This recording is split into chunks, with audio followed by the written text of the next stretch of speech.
Huh. Told you I'd be wearing the same shirt. Let's get started.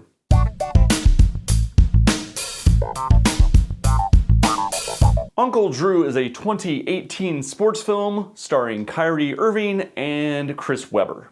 Plot of the film is a basketball coach training for the Rucker Classic is abandoned by his team, so he sets out to find some old basketball players that were legends in their time to put together a new team to win the Rucker Classic.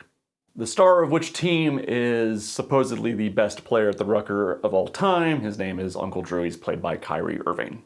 So the movie is basically these characters going across country to put this team together and then playing in a basketball tournament at the end. It's a sports film. It is what it is. Having said that, I asked a friend after I got done watching the film, is it possible to watch a comedy in which you didn't laugh once, but were still utterly charmed by it? And I think the answer is yes, but I was completely uninvolved with the comedy of this movie. And I think that is because the movie is of two minds. How it wants you to react to the comedy and how it wants you to react to the characters. How it wants you to react to the comedy is a knowing wink wink to the audience that these are professional basketball players in old makeup being silly. There's a dance-off at one point where the old basketball players are at the club and they dance well, and that's supposed to be funny, but it's only funny if you go that extra layer that these are professional athletes in makeup being silly. But strangely, what I bought more into during this film was these people as characters. And that is 100% because of the performance by Kyrie Irving. It's weird to say, but Kyrie Irving is amazing in this film. Uncle Drew is not only the namesake of the film, but the heart and soul of the picture. You have to buy this guy as a redemption story for the movie to work on any level. And I bought it. He's very good in this role. As are all the basketball players. They become these characters.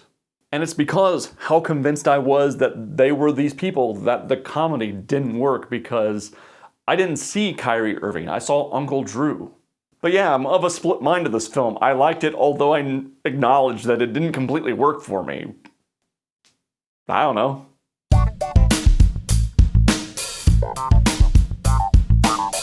Jurassic World: Fallen Kingdom is the second movie in the Jurassic World series, the fifth movie in the Jurassic Park series.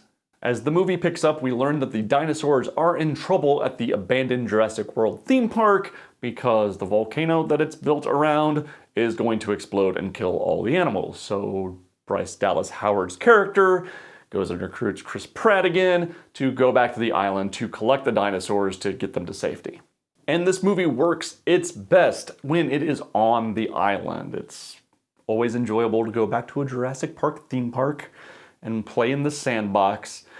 And all of that's very exciting and has some cool action set pieces. It worked for me. It helps that director J.A. Bayona shot the living crap out of these sequences. They look great. He is a protege of Guillermo del Toro, so that should not come as a surprise. But once the movie leaves the island, it loses a lot of steam and goes into some weird territories which I don't think we've ever seen in a Jurassic Park movie before, so that was refreshing. But it's a sandbox I don't know if I necessarily liked playing in. It is weird and goes into some unexpected territory, but I'm not sure it entirely worked. Although the cinematic style of the film continues throughout the final action set pieces, it still looks great throughout its running time, but I'm not entirely sure that this movie is going to be memorable in a few years other than it just being weird.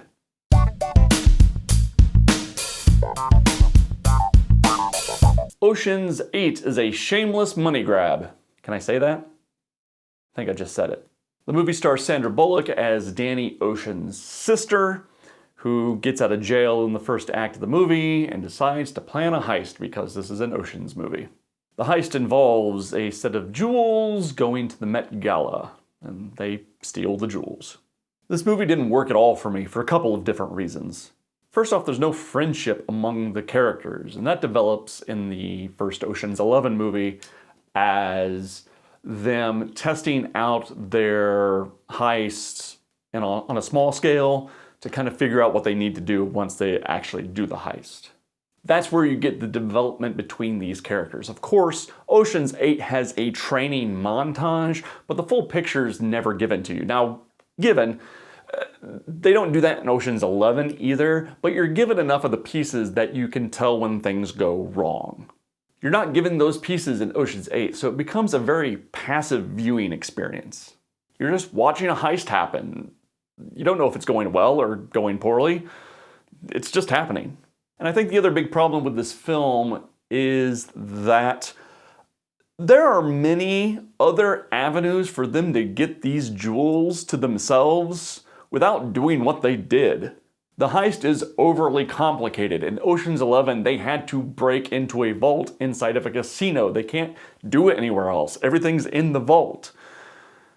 In this movie, they had numerous opportunities to pull off this heist outside of the Met Gala. The Met Gala heist seems overly complicated for what they needed to do. And feels more so after the third act reveals what it has to reveal, and you know that not only did they have all of the chances you thought about initially, they had a million more chances. The entire heist falls apart in the third act of this film. And because the screenplay doesn't put forth the effort to make a memorable, airtight, compelling movie, it does feel like a shameless money grab. I would put this movie more in the Ocean's 12, Ocean's 13 basket of films, more towards Ocean's 12, which was incredibly boring. This movie's mostly boring, but it mostly just doesn't work.